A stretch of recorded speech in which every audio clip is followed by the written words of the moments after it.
back again. Back at it. Yep. A little bit different because last time we were more horizontal and whatnot, but now we are, more lights, angled. New shirt. New shirt, man. Got the swag on. Studio looks great, man. Glad to be back. Appreciate you hitting me up, and it's good to be back in St. Louis. So. Yeah.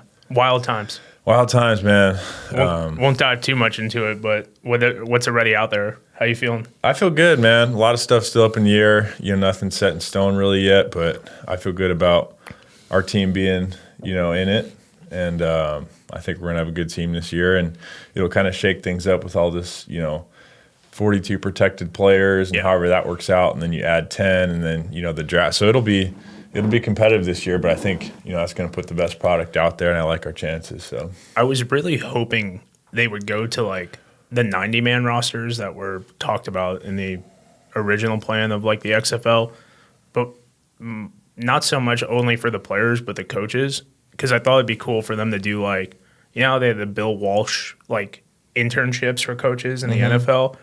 You have 90 guys on the field. What's the coaching staff? Y'all had 7, 8 guys, and then maybe just like random hub people that are helping out. Like I thought it'd be cool to give like the high school coaches, or even like a guy like me who our spring ball isn't happening at the NAIA level and D3 and D2, to just be like around the environment, to just like throw the football, set the bags up. Like for me as a young coach, I thought that would have been pretty cool. But I mean, I am glad that they are doing extended roster, because I think for the USFL it was at like 61, so there are 14 more spots and whatnot. So it's going to be a competitive camp, but that's going to be good. It's going to put the best product out there and get us the best team. So and I mean, for you kind of started like right off on a bang, like that game that you guys played the Panthers. And I think he already made the highlight reel in that second quarter and whatnot. Man, that was fun. That was my first ever pro game, and I was nervous, but man, we ran the ball a lot that game, and I split zone blocked a lot and inserted a lot, and caught a ball, and it was really fun. And we, I can't remember what the score was. We didn't win, but later in the season, looking back at that game, it was a winnable game, and we just we kind of hit our stride. I think it was like week 4 through 7 we were dominating. And then, whatever happened. But yeah, that first game was fun, man. That first pro game, I remember being out there on kickoff and kind of just saying a quick prayer and running down there, and I actually made the first tackle. I was like, oh, this can be fun. So. I looked up your stats before last night, because I was just wanted to have more knowledge and whatnot. But it was like, you had a couple tackles, like special teams tackles. I mean, you made some highlights. That hurdle hurdle was awesome. And then, like, this one doesn't get highlighted enough, because I remember texting you about it, like, which y'all run, like, GY counters or GY trap or GY counter or something like that. And who was there? Breland Speaks. And I just remember, like, watching with my girlfriend, and I was like, we really got to watch this game, and she's footballed out because, we're watching XFL. It's the first week of USFL. And all I see is number 42. And I see 57 who. Oh, that was a collision, man. Yeah, my dude. Boy, howdy. Yeah, and he gave you a bop. Oh yeah. But who was the running back? I think TJ scored. Yeah, he scored. And I remember just like freaking, like, that's the guy, man. Like, yeah. And I feel like your hurdle got a lot of love. Yeah, that was fun, man. A couple inches higher. Well, that dude, I was watching the film, and usually guys like that will try and go low on me, and I was like, man, I'm not gonna have that many opportunities, so I'm gonna try and throw one. And I threw one on him, and I swear he didn't even get down at all. It looked like he came up. Yeah, right. Yeah. So he barely clipped me, but that was fun, man. That was a good game. I think I had 5 catches that game. And so the cool thing about my position this year is, and kind of everybody, you didn't know when you were going to go off. You know what I mean? So everybody was always playing hard, thinking this could be my game, and so that was cool. But well, your bash buddy over there, you had Josh. I don't know. I knew he was on the team the year before, but I don't, obviously you had Aquaman there, and, the EOG legend, Brendan Barnes, been around every league. Oh, yeah. No, Barnes is man. I learned so much from Barnes. Yeah. And Josh was great, too. He was I think they brought him in like week 7. Oh, okay.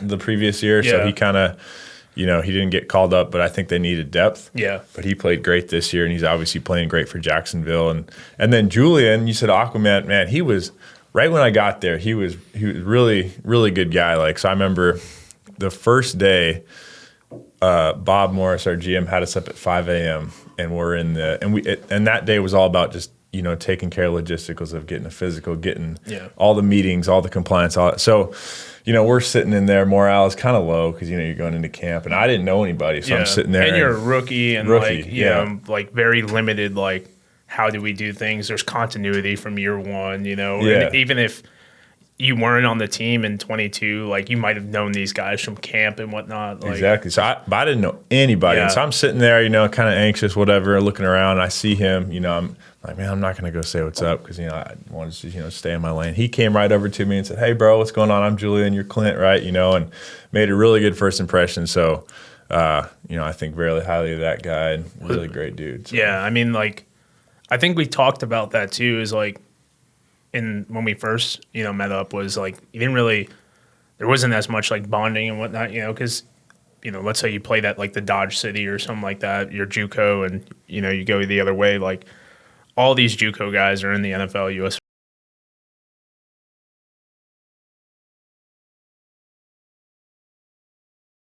Lindenwood, there wasn't many mutual connection. I don't think there's any like GLVC guys in the USFL because I started following the GLVC, met a bunch of them, and there really wasn't many. Like I didn't know anybody, man. I really didn't. But within the first week, man, I had my little crew, and I was really close with Jordan Steckler, who was my roommate. Yeah, he was active with the Texans for 3 years and really good dude. He started at right guard for us, and Tyler Higbee, I was really close with him. Yeah. Josh Ross, who's a long snapper. I don't know if you remember him. He played in the league. Like he had a Patriots. Yeah. Yep. So close with him, and it was fun, man. Once you and everybody on the team was cool with everybody, which is what I really liked about it. So it was a really fun atmosphere, man. It was a really great first professional year, and so. Now you had that essentially your gap year, right? Because your last year was 21, and then 22, and then like. Especially getting thrown into the fire like that, okay, you start getting the pecking order, granted, I don't think, what's the other gentleman that was in your room? Rock. Rodell Ramon. He's the man, too. He's really cool. So he didn't come in until, well, let's see. I think he was there before season started, maybe a couple weeks, I think. But, yeah, he was super cool. And, gosh, that dude's an animal. So I follow him on Instagram and his workout videos and stuff. That dude's just built different. But. There's a couple Instagrams that you dropped to me today that I need to start following, allegedly. Yeah. Maybe get on a private story or two for a couple of these players to see the wackiness. What? Yeah, it gets crazy, man. But so. I mean, overall, it just seemed like, me watching from the outside, like it just seemed like the whole team a little bit better this year. I think 3-7 year one, 5-5, new coach. Yep. Getting rid of Sumlin's always a good idea in my opinion. I think that guy's kind of a chump. But, it was just for me on the outside in, obviously a personal relationship with you. Just anytime I saw you on the field, not only was it like cool to see you living your dream, but also like Lindenwood and, the small school guy and the come up and, especially coming from USF and like I don't know, to me it was pretty awesome, It was cool. I feel like a lot of people were in your corner on that as well. Yeah, no, I appreciate you watching, man. I had like my core group of supporters, like I always appreciated getting texts from you and obviously my family, and then there's a couple other guys that would make a point to watch the game. Like my childhood best friend, him and his dad would always text me and say, hey man, I saw you, you made that catch and then you were pushing the pile and you guys scored on the, on the first drive and all that. And I was like, yeah, man, I appreciate you guys watching. So it was really cool to kind of, like you said, live out my dream. And I had a great first pro year. I couldn't have asked for much more. So now moving into year 2 for Clint, what are you seeing in yourself that you're like, okay, the training wheels are off now? Like, because, you've played with Trey, you've played with Dennis, you've been around some guys who, translated to the NFL and whatnot. Do you feel like college prepared you? And nothing against, like, students.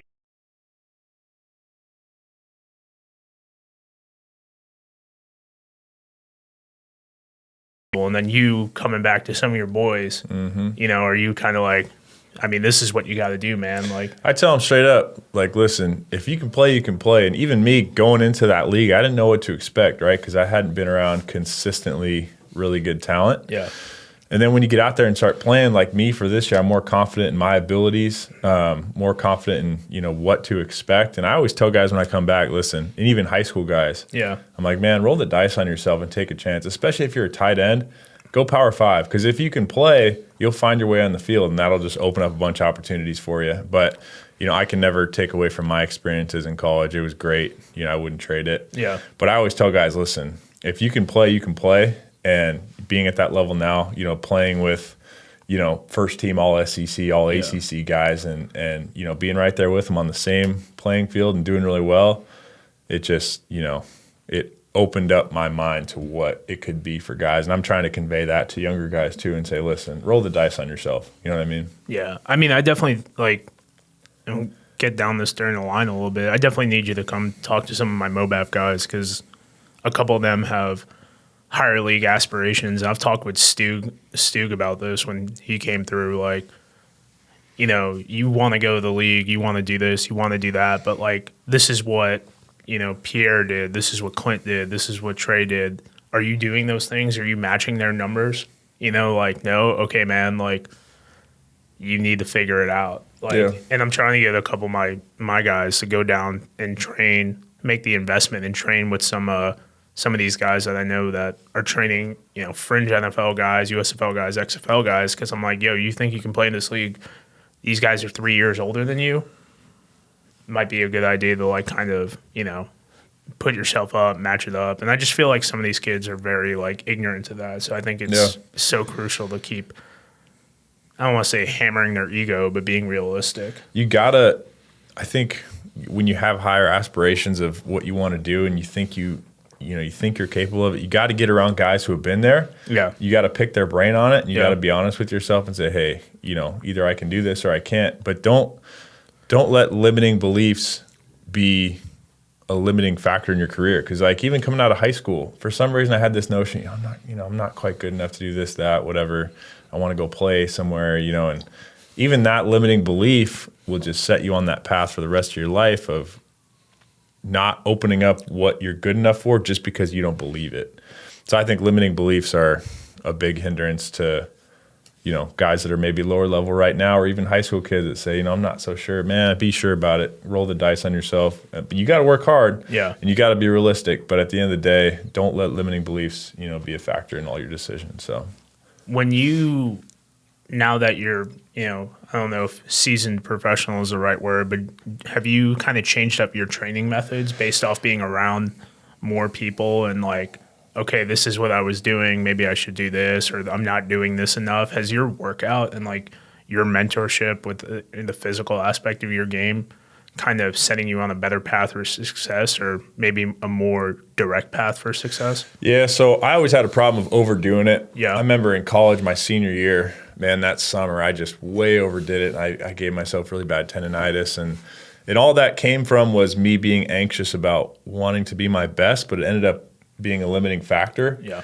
So like this year, I'm not necessarily trying to make huge strength gains. I'm trying to get healthy. You know what I mean? I want to be going into camp feeling good. Yeah. So, I guess for training, that just means being smart about what you're doing. Not drinking is important, because that's an inflammatory deal. No. It's hard, but it is, when you're 27 trying to play professional, you got to make sure that you're not feeling like crap. You're not dehydrated. You got to do the right things. You got to take care of your body. So I would say this year, I'm just a little more cognizant of that stuff and trying to put an emphasis on making my body feel good to be able to play. Yeah, I think definitely, like, these kids will have a big game and then they'll go out, the ones who are of age, of course, and then they want to get all, all crazy like that. It's like, man, like, this is especially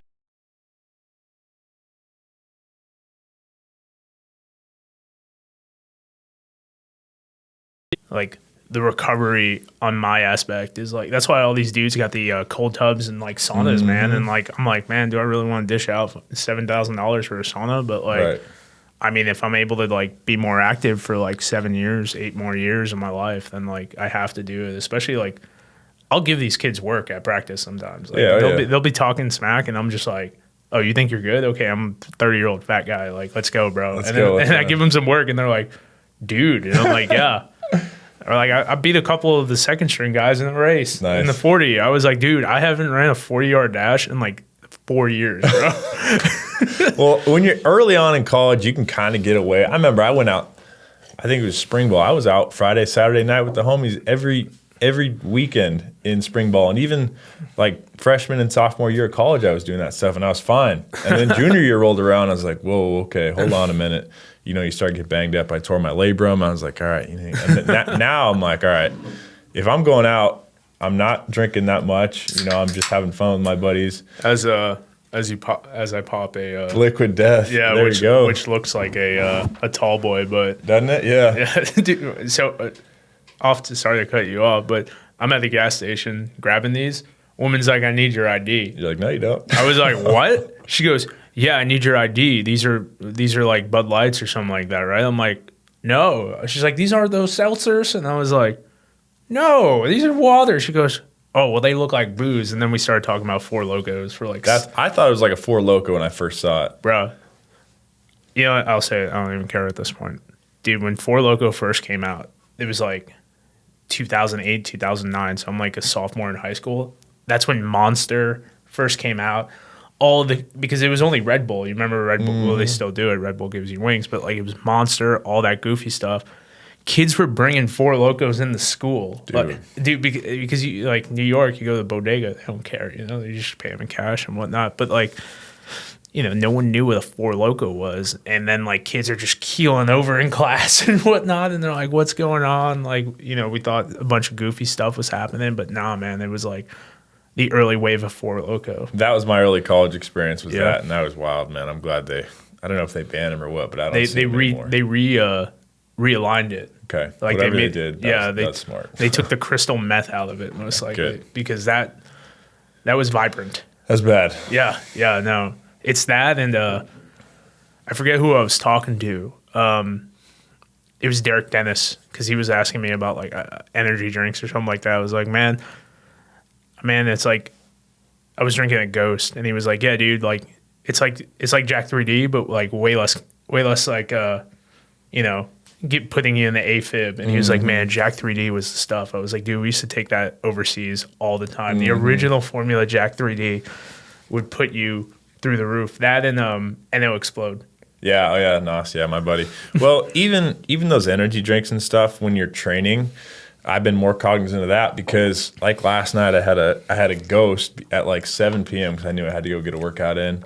But then the drawback to that is you're not going to get as good a sleep that night and you're not going to recover as well. So you got to be smart about all that stuff. And if you consistently are drinking 400 to 500 milligrams of caffeine every day, when you try to come off that, you're going to get some headaches and it's not going to be fun for a while. So you just got to, you know, you got to be moderate about stuff like that and you got to be smart with it. Do you think we're getting into because you're a business major, right? You're not like exercise science. No. I've done my fair share of research though with injuries and everything. Yeah. So. And I mean, you're around enough people who, you know, but do you think, you know, popping a Zyn in for a pre-workout is better? So I've done, for pre-workout, no, but I've done a little research on Zyns and nicotine and everything. Dude. And it's a nootropic that I actually have heard that gives you a lot of good benefits unless you're abusing it. Well, what is abuse? Because I'm straight out of Zimbabwe. I'm a Zinner too. I can't. I think abuse is probably subjective, but for me, I try to limit it to like even just 2 or 3 pouches a day because I know that like, you know, if you're just constantly popping them in, again, it's one of those things where you're going to become you're just going to get headaches if you don't have it. You're not going to feel right if you don't have it. And I use it for, you know, if I got a big work day, you know, I'll drink a coffee, put a Zyn in and make sure I'm getting my stuff done.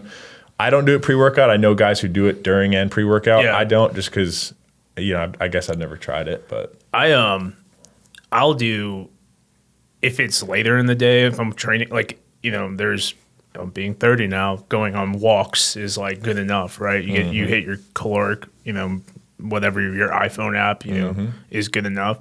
But if I'm actually lifting weights after like 5, I really try not to do any caffeine, any pre-workout. Smart. I'll go to Zimbabwe. There you go.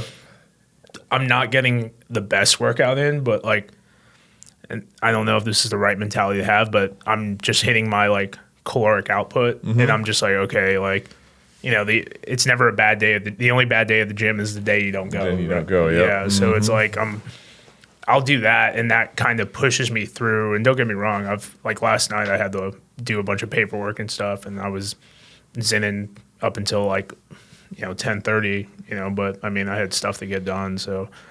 I don't know. Did you see that Tucker Carlson? And did you see with the giant Zin that got dropped down by the helicopter? He was like, yeah, this would end all world wars. You put this in Gaza, it'll knock it all out. Right. Dude. I was like, yeah. I mean, we used to.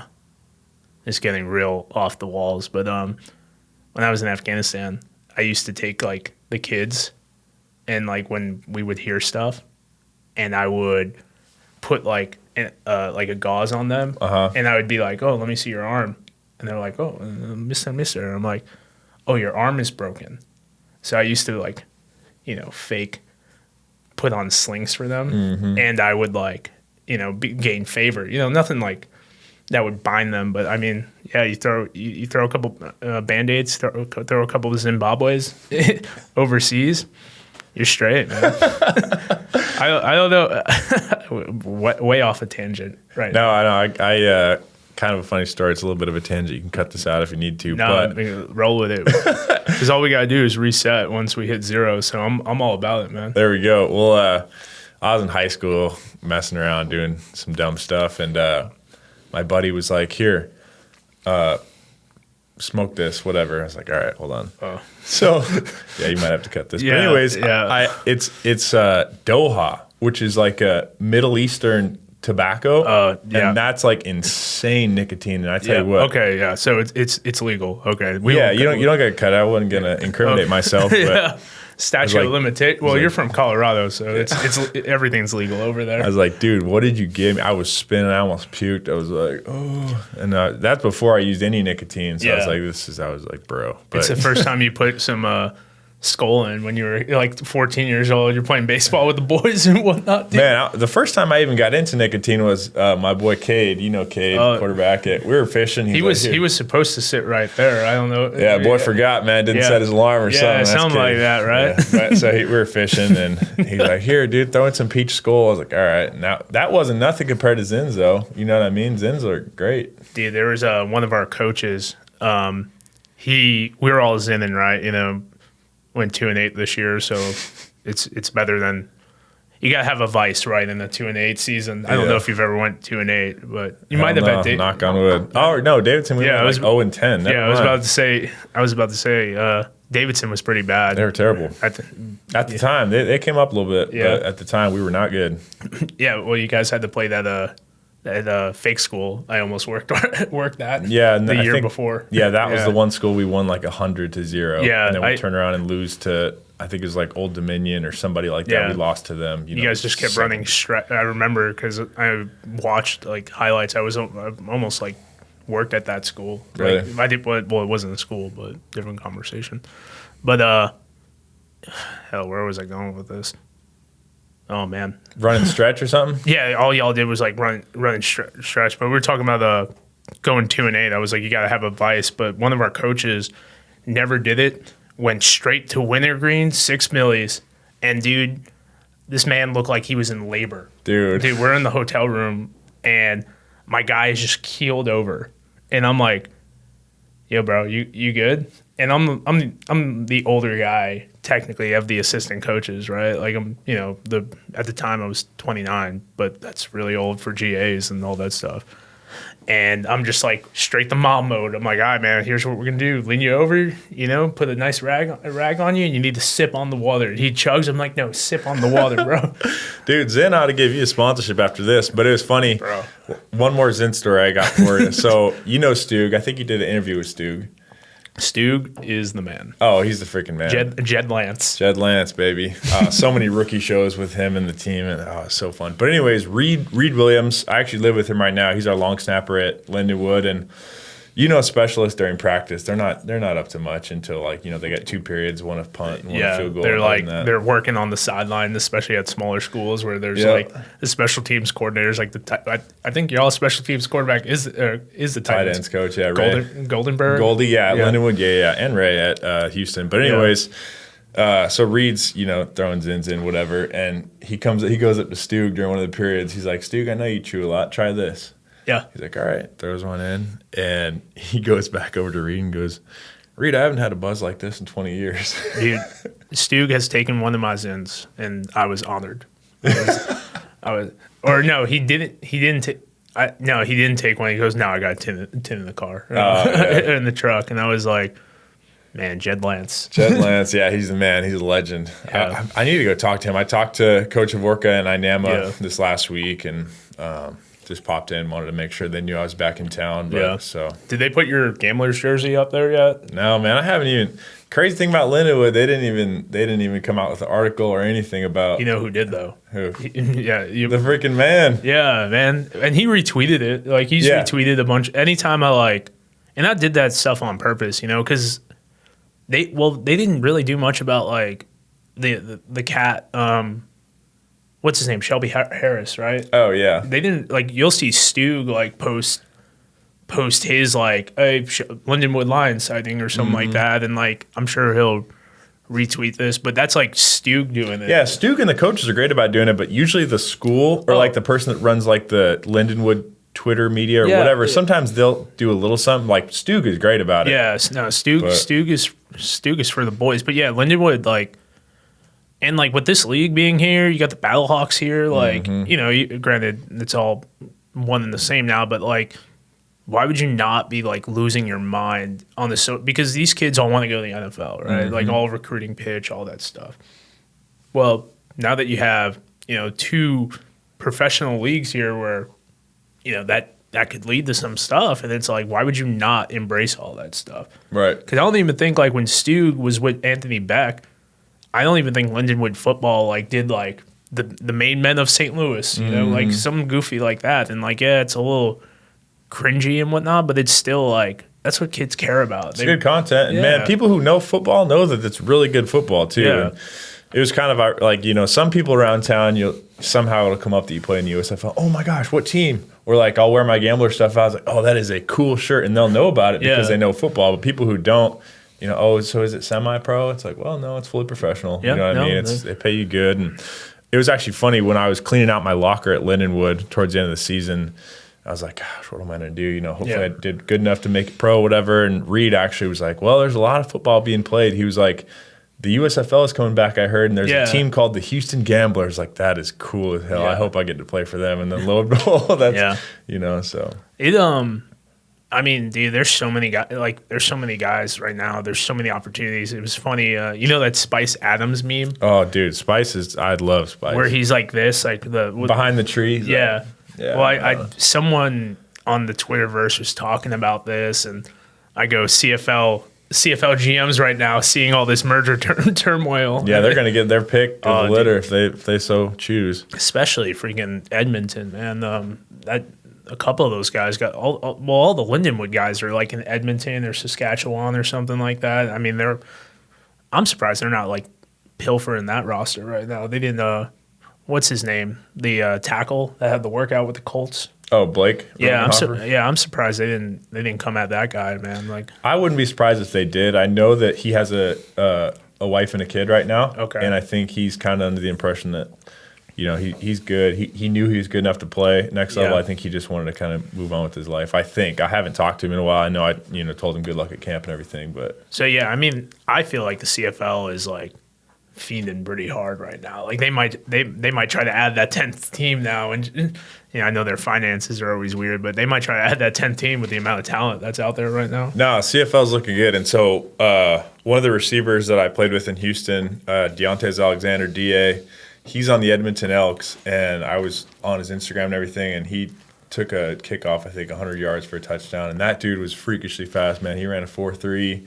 Really athletic, and he loves it up there too. And they get a really good turnout. Yeah, all their games too. They get really good support up there. So yeah, DA's the man. So you had obviously a couple guys from the CFL come down through.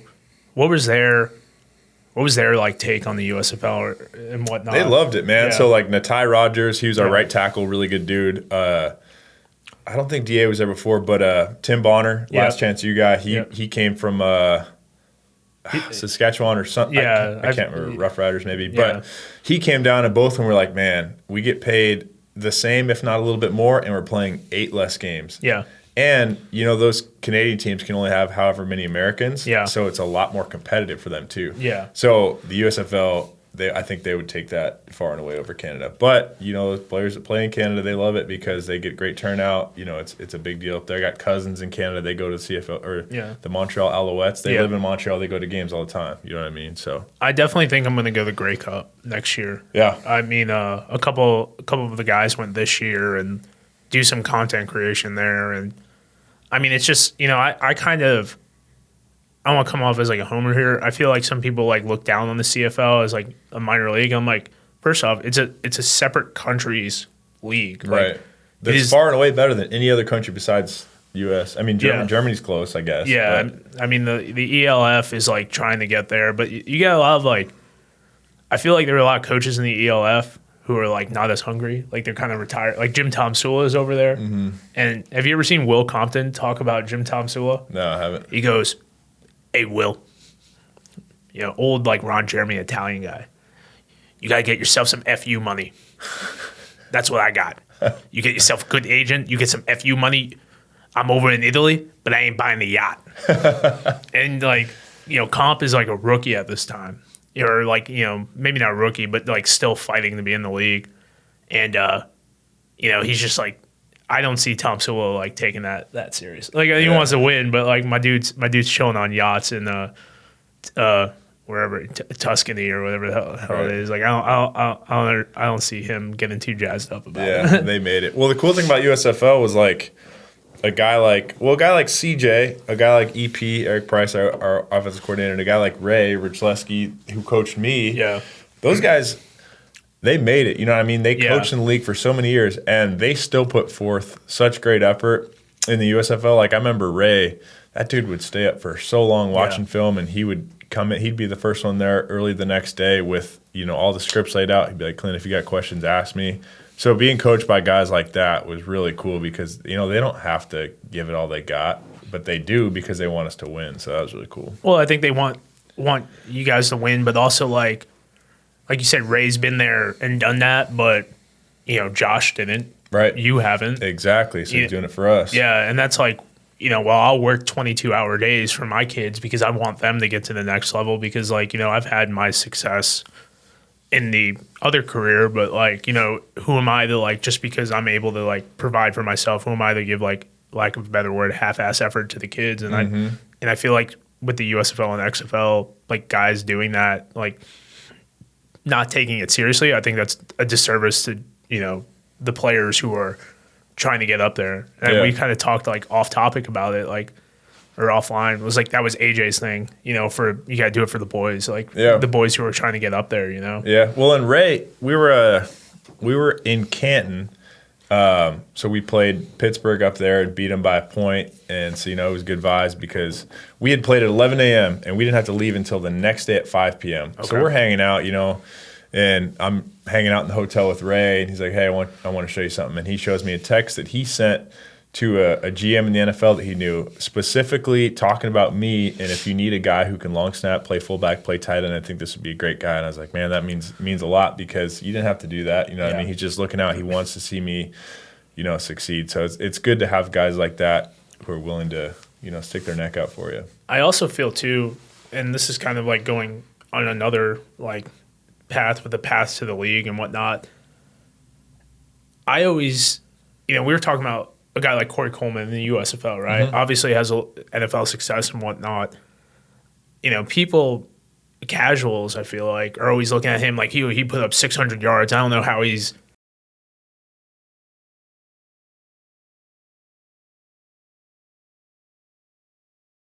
to, be a gunner on punt and be on kickoff and like, they don't call it the wedge anymore, but like second line on kick return and stuff. Like, I feel like it's easier in like a weird sense for like, these special teams aces to get the shot to the league than like, someone, Sage Surratt at your position. Like, I don't see him playing many special teams and whatnot. So. Right. Yeah. Well, it's cool too because, everybody's trying to make it to the next level. And you would think that, the guys who think they have a good shot wouldn't pour into the team as much, if that makes sense. But like Mark, our running back, for example, is a prime example of somebody who was a great leader on and off the field, in the locker room, everybody liked him. And even now in the offseason, I know he's technically not signed. Yeah. But he's in our group chat, sending us updates, sending us, hope you guys are working out. We're going to have a great team. And he's just a great leader. And for a guy like Mark, who's already made it and already kind of done his thing, to still pour into his teammates like that, it just says a lot about the character of a lot of those guys. So some people have kind of a skewed view of what it is in these leagues. Like, oh, how was it? Was it just crazy? Was it bad team chemistry? And I didn't know what to expect either when I went. Yeah. But then when you get there, it's like, no, man, this is everybody's on everybody's team. It's good. So I definitely feel like you're a lot more like laxed in like a good way, like because you've been there, done it. Like I felt like the first couple times we talked about it, you're a little bit more apprehensive, which is I didn't know. You know what I mean? You don't know what you don't know until you get out there. I remember the first time I interviewed, I was probably talking a lot about just trying to go work hard and prove myself. And I'm still going to try and do that, but without the anxiety as much, you know what I mean? Yeah. Is that something that kind of, like we talked about earlier today with these selective 42 and whatnot, like, do you feel that, whether you're selected or not, that because these leagues and how kind of muddled it's been, that there could be animosity a little bit in the locker room? Could be, yeah. I think because that's something don't think is getting talked about enough. That like whether you're safe or not, right, or whether any player is safe. Let's say if one of your tackles is gone and you get a tackle from Orlando, and that guy is only there because of maybe another connection. Well, I don't know this dude from A to Adam, like. Could you see guys getting like, man, we got rid of, Steck because, your cousin is the coach or something like that? Or yeah, it's always like that, especially in the beginning of camp. Yeah. You don't really talk. I mean, the first few days, you're not buddy-buddy with people in the locker room until they make an effort to be buddy. And then when you get to know guys, it gets a lot better. So I could see that initially when camp starts, it's going to be – tension's going to be kind of high. It's going to be kind of a ultra competitive and that vibe more so. But I think once the season starts, it's going to be better. And to your point, if we do bring new guys in, I think it's kind of, at least for Houston, it's kind of up to them whether or not they want to make it like that or not. If they come in and say, hey, this is who I am, how you doing, good to meet you, I'm excited to be part of the team, great, you're on, let's do it. But if they're like, yeah, I'm too good for this, I don't want to be a part of this team, I'm just here because I have to be, then it's it's kind of weird. So. I don't think that initial, because I think it's in-house for the 10. I don't see the 10 initial guys from like the Breakers and the Generals. I don't see them getting the gripe from both sides of it. It's going to be when you start merging the XFL guys to the USFL guys. I could see that getting a little contentious because I think there is, because of the hub, like a lot of people have issues with the hub and whatnot, but there is still that like brotherhood of like, hey man, this my boy, like, on this team, he's uber good guy, man. Like, last year I kicked it with him in Birmingham, like X, Y, and Z. But like when when you start muddying the lines a little bit, that's when I could see like people getting a little contentious, especially when more transactions are made and whatnot. I can see that too, and I definitely think it still comes down to personality. Yeah, because if dudes come in there, with open arms and are accepting about, you gotta root for a guy like that, and you gotta like a guy like that, but. On the flip side, if it's somebody from another league, another team coming in, and they have a weird attitude, I could see definitely some animosity there. If I'm a coach, and I think and this is going to sound crazy, I think for some of these coaches, there's less pressure to win and more pressure to develop. Yeah. A guy like Bob Stoops can go 0-10 and probably not get fired. Curtis Johnson, I don't know him as well as you do, but I feel like he's not really there for the win champion.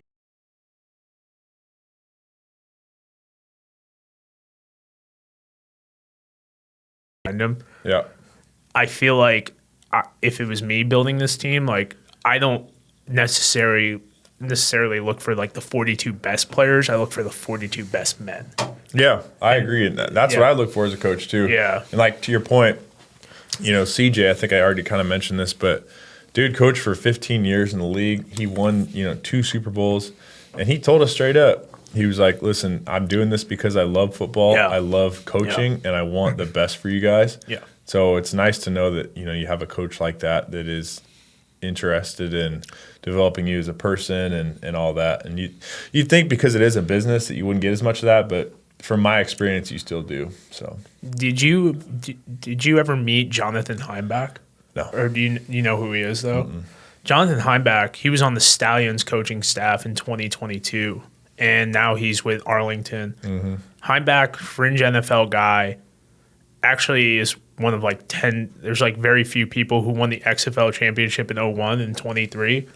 But that dude is a part-time coach, has coached in the AAF, the 2020, the USFL, NFL Europe, like any of these small leagues. And like, I've heard him talk about it so many times that like, you're essentially like in college, like, it's coach speak, but it's like, I'm not trying to get you to the NFL, professional football. I want you to be a professional at life and whatnot. Like, that's a guy who I think really, these leagues should gravitate, like guys who have not only coached in these previous leagues, but like grinded as a player in these previous leagues as well, because they get it a little bit more than maybe, Todd Haley might, and that's not no shade at that, but I feel like Todd Haley's got a little bit of animosity based off how his NFL career went. Yeah.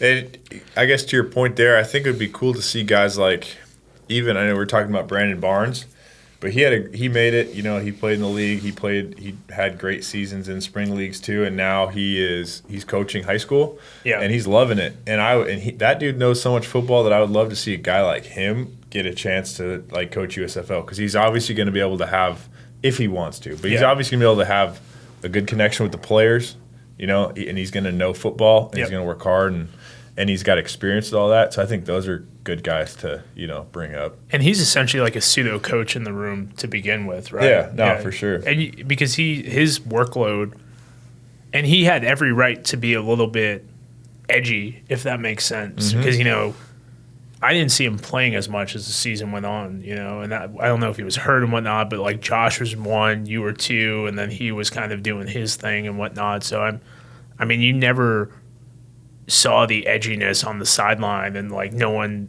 at the game like tweeting like, man, look at this clown or whatever. Like, yeah, he broke his hand, and he had some injury stuff, and he wanted to play through the broken hand, but it's hard when you have to have a cast on and everything. Yeah. But no, even through all that, he was a great teacher, leader. I came to him with a lot of questions I had, just that would be answered from a guy who had experience, and he was great with all that. So that goes back to like what I was saying. If you bumped up the rosters to 90 people, it's like you could have had a guy like Brandon come in for 3 weeks, be like an intern for whatever team, and it's like, hey man, guy's been there, done that. Like, what do we got going on next and whatnot?